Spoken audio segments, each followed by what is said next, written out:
you ask me, whether I approve of violence. I mean, that just doesn't make any sense at all. Whether I approve of guns. I grew up in Birmingham, Alabama. Some very, very good friends of mine were killed by bombs that were planted by racists.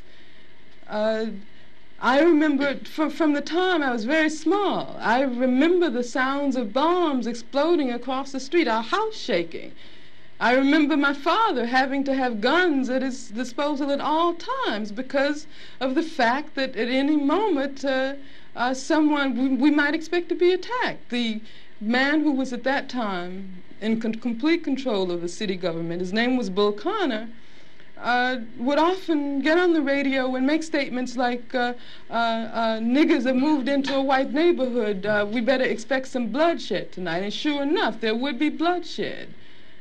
After the 4 young girls who lived, one of them lived next door to me. I was very good friends with the sister of another one. My sister was very good friends with all 3 of them. My mother taught one of them in her class. My mother, in fact, when the bombing occurred, one of the mothers of one of the young girls called my mother and said, can you take me down to the church to pick up Carol? We heard about the bombing, and I don't have my car. And they went down, and what did they find? They found limbs and heads strewn all over the place. And then after that, in my neighborhood, all of the men organized themselves into an armed patrol. They had to take their guns and patrol our community every night because they did not want that to happen again.